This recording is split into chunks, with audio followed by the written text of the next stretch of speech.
Et alors, du coup, je vais pouvoir juste lire, comme ça je serai juste dans les temps, et il n'y aura pas besoin de beaucoup de commentaires. Je voudrais juste lire maintenant les textes que j'ai mis dans le deuxième paragraphe. Ils sont en quelque sorte l'illustration de cette petite phrase de Jésus à Marthe, « Celui qui vit et croit en moi ne mourra jamais ». Alors c'est donc une espérance qui va effectivement nous faire servir, nous faire vivre, nous engager dans le monde au service du royaume. Et je commence par une citation de l'autre grande, enfin une des autres grandes constitutions du Concile Vatican II sur l'Église dans le monde de ce temps. Alors peut-être que si j'ai un peu de rab à un moment ou un autre, je vous redirai 2-3 mots sur cette constitution, mais là on va aller boum dans le texte, c'est-à-dire dans le numéro 21. L'Église tient que la reconnaissance de Dieu ne s'oppose en aucune façon à la dignité de l'homme, puisque cette dignité trouve en Dieu lui-même ceux qui la fondent et qui l'achèvent. Bon, ça c'est déjà une espèce d'affirmation concernant la beauté, la grandeur de la personne humaine, et de dire c'est pas parce qu'il y a plus de Dieu qu'il y a moins de personnes. C'est tout le contraire. Plus la personne se laisse envahir par celui qui la porte, plus elle devient elle-même, elle s'épanouit elle-même, elle se dilate elle-même, car l'homme a été établi en société, intelligent et libre par Dieu son Créateur. Mais c'est surtout la suite qui va nous concerner plus directement. Surtout, comme fils, il est appelé à l'intimité même de Dieu et au partage de son propre bonheur. Ça, c'est dès maintenant, c'est du présent.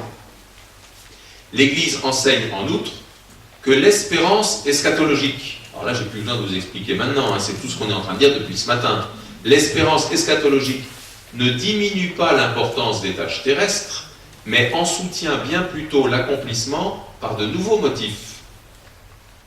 À l'opposé, lorsque manque le support divin et l'espérance de la vie éternelle, et la dignité de l'homme subit une très grave blessure, comme on le voit souvent aujourd'hui, et l'énigme de la vie et de la mort, de la faute et de la souffrance reste sans solution. Ainsi, trop souvent, les hommes s'abîment dans le désespoir. Ça, c'est quand même, alors c'est dans le Concile Vatican II, et c'est un paragraphe extrêmement important pour nous redire l'urgence de notre mission au service du royaume, l'urgence de nos engagements dans les tâches terrestres, l'urgence de votre mission au service des malades, le fait de désigner l'espérance maximale, si c'est vraiment l'espérance chrétienne dont on parle, si c'est celle que j'essaye de m'entretenir depuis ce matin, c'est une espérance mobilisatrice. Vous connaissez comme moi le grief qui est parfois fait aux chrétiens en disant ben, c'est facile, les chrétiens ils s'occupent de l'au-delà, et puis nous, il nous reste les mains dans le cambouis. Mais ça, c'est dénaturer totalement ce qu'est l'espérance chrétienne.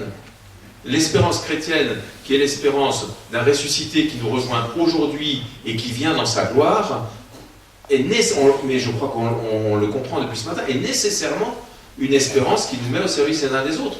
Et lorsque la charité est tiède, lorsque ce service n'est pas réalisé, lorsque la solidarité dans une paroisse devient la cinquième roue du carrosse, eh ben ça veut dire au moins deux choses, c'est que et la foi et l'espérance ne sont pas en place. Et donc, on ne peut pas avoir une foi juste sans avoir une charité effective. C'est pas possible au nom de la justesse de l'espérance chrétienne. Le numéro 39 va dire des choses voisines, hein. C'est ailleurs dans la Constitution, tant pis. Nous ignorons le temps de l'achèvement de la Terre et de l'humanité. Nous ne connaissons pas le mode de transformation du cosmos. Elle passe, certes, la figure de ce monde déformé par le péché, mais nous l'avons appris, Dieu nous prépare une nouvelle demeure et une nouvelle terre où régnera la justice et dont la béatitude comblera et dépassera tous les désirs de paix qui montent au cœur de l'homme. Alors, la mort vaincue, les fils de Dieu ressusciteront dans le Christ, et ce qui fut semé dans la faiblesse et la corruption revêtira l'incorruptibilité. La charité et ses œuvres demeureront, et toute cette création que Dieu a faite pour l'homme sera délivrée de l'esclavage de la vanité. Je reviens juste sur la dernière phrase, le reste, vous pouvez les lire et les relire, et c'est le Concile Vatican II, hein, je veux dire, c'est pas le catéchisme de 30, ou c'est, voilà. Alors vous, dans la dernière phrase, la charité et ses œuvres demeureront. Alors ça rajoute une petite touche supplémentaire à ce que je disais tout à l'heure, la charité qui est constitutive de notre vie de chrétien aujourd'hui, si l'espérance est bien comprise comme ce qu'elle doit être, la charité est ce qui demeure. Et on comprend aussi cette phrase, vous savez, la foi et l'espérance passeront, la charité demeurera. c'est pas parce qu'il fallait qu'il y en ait une sur trois, c'est parce que la charité, c'est l'expression vécue d'une espérance. Une espérance, elle nous habite sur cette terre, et lorsque nous voyons les biens que nous espérons, lorsque le Christ vient, ben, l'espérance, elle, n'a plus lieu d'être.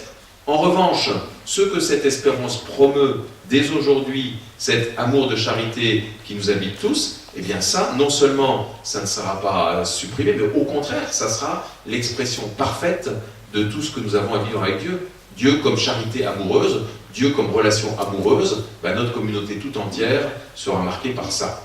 Certes, nous savons bien qu'il ne sert de rien à l'homme de gagner l'univers s'il vient à se perdre lui-même, mais l'attente de la nouvelle terre, loin d'affaiblir en nous le souci de cultiver cette terre, doit plutôt le réveiller, ce que j'essaye de faire.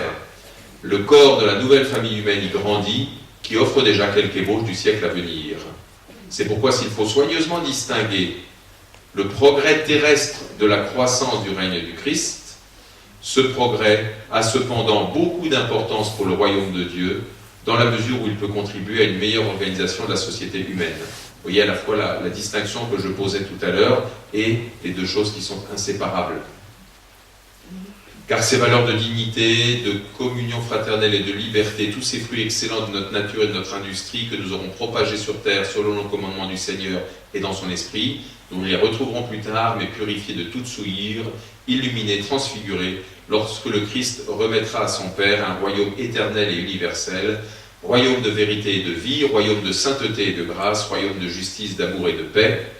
Mystérieusement, le royaume est déjà présent sur cette terre, il atteindra sa perfection à la venue du Seigneur. Alors, même si le paragraphe suivant était très important, je crois qu'il est plus raisonnable pour le moment d'obéir aux injonctions et aux regards qui me sont adressés du fond de la salle.